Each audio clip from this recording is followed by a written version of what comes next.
नमस्कार, मैं हूं आशुतोष और आप देख रहे हैं जन जन की बात। बांकीपुर उपचुनाव से एक ऐसी खबर सामने आ रही है जिसे बिहार की राजनीति में हलचल मचा सकती है। बीजेपी के उम्मीदवार अभिषेक कुमार बंटी ने अपना नामांकन वापस ले लिया है और अब वह चुनाव नहीं लड़ेंगे। बताया जा रहा है कि उन्होंने चुनाव लड़ने से में असमर्थता जताई और अपना नामांकन वापस ले लिया। पिछले लगभग 12 वर्षों में यह पहला मौका ऐसा होगा जब बीजेपी का कोई घोषित उम्मीदवार इस तरह से चुनाव से पहले ही पीछे हट जा रहा है।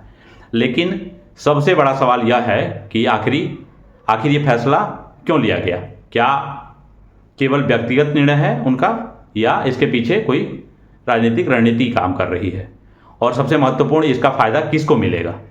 आइए पूरे मामले को विस्तार से समझते हैं। आखिर हुआ क्या है?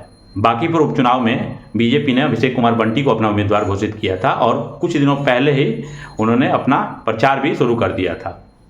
लेकिन अचानक नामांकन वापस लेने के खबर से चुनावी समीकरण बदलते हुए दिख रहे हैं।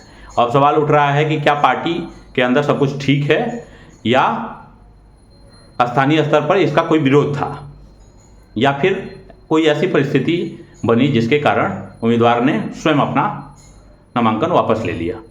इन सवालों के जवाब आने वाले दिनों में स्पष्ट हो जाएंगे। बीजेपी के सामने नई चुनौती ये रहेगी, किसी भी बड़े दल के लिए चुनाव के बीच उम्मीदवार का हट जाना अक्सर ये सामान्य बात नहीं होती है। अब बीजेपी के सामने सबसे बड़ी चुनौती होगी कि वह अपने समर्थकों का मनोबल बनाए रखे और नए राजनीतिक हालात का सामना कैसे करे। अगर पार्टी नया उम्मीदवार उतारती है तो अभी 13 तक नामांकन का डेट है, 3 दिन बचे हुए हैं, आज 10 तारीख है। उसके पास ये होगा कि प्रचार करने के लिए सीमित समय होगा। वहीं अगर कोई अलग रणनीति अपनाई जाती है तो उसका असर सीधे चुनावी परिणाम पे भी पड़ सकता है। विपक्ष को हो सकता है इसका फायदा भी मिले। राजनीति में हर घटना किसी न किसी के लिए अवसर बनती है।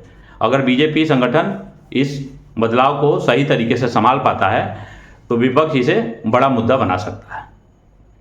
विपक्ष यह सवाल उठा सकता है कि आखिर ऐसा क्या परिस्थिति बना कि चुनाव से कुछ समय पहले उम्मीदवार को मैदान छोड़कर भागना पड़ गया। हालांकि यह पूरी तरह से चुनावी रणनीति और आने वाले घटनाक्रम पर निर्भर करेगा कि इसका वास्तविक लाभ किसको मिलता है। बांकीपुर उपचुनाव आखिर इतना महत्वपूर्ण क्यों है?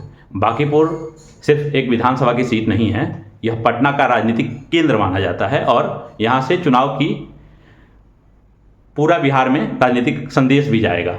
2025 विधानसभा चुनाव के बाद से यह पहला ऐसा मौका है कि बीजेपी का मुख्यमंत्री बनने के बाद से कोई चुनाव या उपचुनाव हो रहा है। यही कारण है कि इस सीट का महत्व बढ़ गया था। आगे क्या होगा? अब सभी की नज़रें बीजेपी के अगले कदम पर होगी। क्या पार्टी नया उम्मीदवार उतारेगी? क्या यह फैसला संगठनात्मक मजबूरी थी या रणनीतिक तौर पे यह फैसला लिया गया है? क्या विपक्ष इस मुद्दे को चुनावी हथियार बनाएगा? और सबसे बड़ा सवाल, क्या इस घटनाक्रम से बांकीपुर का पूरा चुनाव बदल जाएगा? इन सभी सवालों के जवाब आने वाले दिनों में मिलेंगे। इस वीडियो में आगे छोड़ जाता हूं।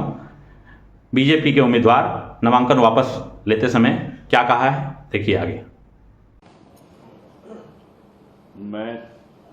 मैंने अभी माननीय प्रदेश अध्यक्ष संजय सरावगी जी को पत्र दिया हूं, जो आपके सामने पढ़ रहा हूं।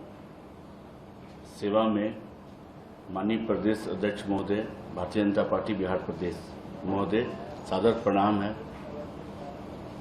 मुझे भारतीय जनता पार्टी ने बांकीपुर विधानसभा में उपचुनाव में एनडीए के प्रत्याशी बनाया था। उसके लिए केंद्रीय नेतृत्व, प्रदेश नेतृत्व का मैं आभार व्यक्त करता हूं।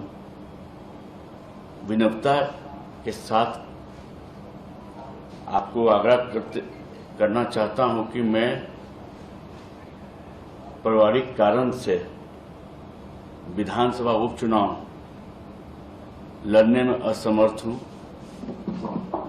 मैं एक कार्यकर्ता के नाते निष्ठापूर्वक सेवा देते रहूंगा। धन्यवाद। बहुत बहुत